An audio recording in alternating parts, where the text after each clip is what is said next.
Hello everyone, कैसे हो आप सब। आज हम पढ़ेंगे अपठित गद्यांश। लेकिन उससे पहले हम जानेंगे कि अपठित गद्यांश होता क्या है। अपठित यानी अ प्लस पठित, जिसका अर्थ है वह गद्यांश जिसे पहले नहीं पढ़ा गया हो, यानी वह गद्यांश जिसको पहले पढ़ा नहीं गया हो वो कहलाता है अपठित गद्यांश।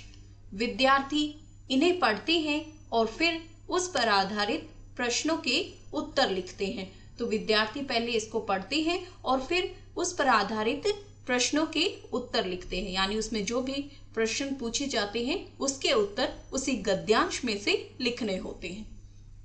अपठित गद्यांश के प्रश्नों को हल करने के लिए निम्नलिखित बातों को ध्यान में रखना चाहिए। अभी क्या है, अपठित गद्यांश को हल करते समय हमें कुछ बातों को ध्यान में रखना चाहिए। क्या है वह बातें? दिए गए गद्यांश को बार बार ध्यान पूर्वक पढ़िए, यानी ध्यान से उसको पढ़िए। कठिन शब्दों तथा वाक्यांशों का अर्थ समझने का प्रयास करना चाहिए। जो भी उसमें कठिन शब्द है या जो भी वाक्यांश है उसका अर्थ समझने की कोशिश करिए कि ये क्या कहना चाह रहे हैं। सभी प्रश्नों को पढ़कर समझें, फिर उत्तर लिखें। पहले सभी प्रश्नों को अच्छे से पढ़ें, फिर सोचें, समझें और फिर उसके बाद उत्तर लिखें। अपने उत्तर उसी गद्यांश में से देने हैं। गद्यांश के प्रश्नों के उत्तर देते समय भाषा एकदम सरल होनी चाहिए। उत्तर सरल व संक्षिप्त व सहज होने चाहिए। तो क्या है, गद्यांश के प्रश्नों के उत्तर देते समय हमें भाषा का ध्यान रखना चाहिए। हमारी भाषा बिल्कुल सरल, सहज और संक्षिप्त, यानी छोटे छोटे उत्तर हमें देने हैं। ज्यादा बड़ा यानी सब कुछ हमने उसमें नहीं लिख देना है।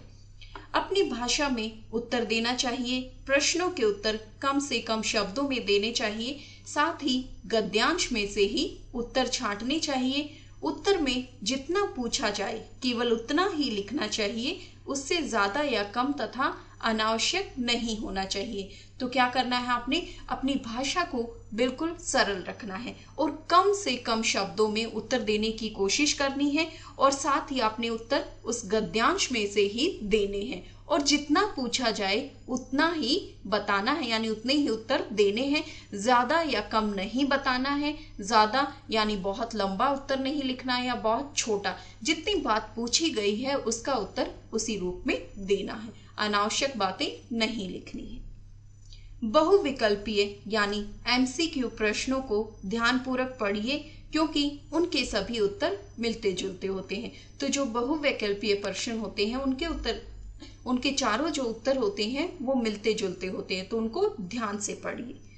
सही उत्तर छांटने के लिए गद्यांश को समझना अति आवश्यक है। अगर आपने सही उत्तर छांट ले हैं तो उसके लिए सबसे पहले आपको गद्यांश 2-3 बार पढ़ना होगा, उसके बाद उसको समझना है, उसके बाद ही आपने उत्तर देने हैं। यदि शीर्षक बताने के लिए पूछा जाए तो उपयुक्त शीर्षक देना चाहिए।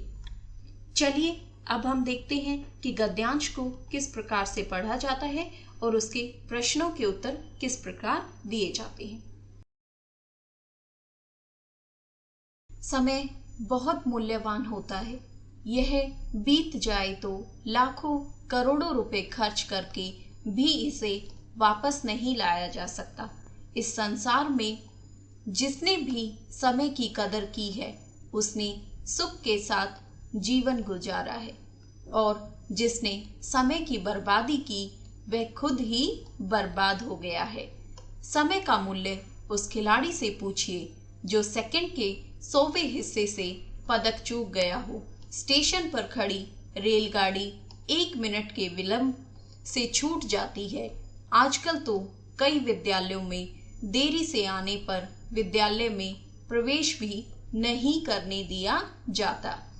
छात्रों को तो समय का मूल्य और भी अच्छी तरह समझ लेना चाहिए, क्योंकि इस जीवन की कदर करके वे अपने जीवन के लक्ष्य को पा सकते हैं। तो बच्चों, हमने गद्यांश को अच्छे से पढ़ लिया है, इसके भाव को समझ लिया है। चलिए अब गद्यांश में से प्रश्नों के उत्तर ढूंढते हैं। पहला प्रश्न है, उपर्युक्त गद्यांश में कीमती किसे माना गया है? किसे माना गया है? 4 विकल्प है, जीवन को, अनुशासन को, समय को, खेल को। तो किसे माना गया है? समय को बहुत मूल्यवान होता है। तो इसमें गद्यांश में कीमती किसे माना गया है? इसका सही उत्तर है समय को। नेक्स्ट है, किसने सुख के साथ जीवन गुजारा? तो चलिए इसका आंसर ढूंढते हैं। इस संसार में जिसने भी समय की कदर की है उसने सुख के साथ जीवन गुजारा है। तो इसका सही उत्तर क्या हो जाएगा? जिसने भी समय की कदर की उसने सुख के साथ जीवन गुजारा। याद रखना बच्चों, हमें इसी गद्यांश में से उत्तर ढूंढने हैं। चलिए अगला प्रश्न देखते हैं। कौन व्यक्ति स्वयं बर्बाद हो जाता है? कौन व्यक्ति स्वयं बर्बाद हो जाता है? चलिए देखते हैं। जिसने समय की बर्बादी की वह खुद ही बर्बाद हो गया, यानी जिसने भी समय को बर्बाद किया वो खुद ही बर्बाद हो जाता है। इसका सही उत्तर क्या होगा? समय को व्यर्थ में बर्बाद करने वाला व्यक्ति स्वयं बर्बाद हो जाता है। चलिए अगला प्रश्न देखते हैं। समय को महत्व देने वालों का जीवन कैसा होता है? जो समय को महत्व देते हैं उनका जीवन कैसा होता है? इसका उत्तर क्या होगा? इस संसार में जिसने भी समय की कदर की उसने सुख के साथ जीवन गुजारा। तो इसका सही उत्तर होगा, समय के महत्व को समझने वालों का जीवन सुखमय होता है। गद्यांश में किसे और क्यों मूल्यवान बताया गया है? तो आपने पूरा गद्यांश अच्छे से पढ़ा है, इसके भाव को समझा है। तो इस गद्यांश में किसके बारे में बात हो रही है? किसे मूल्यवान बताया गया है? किसे बताया गया है? समय को। गद्यांश में समय को मूल्यवान बताया गया है।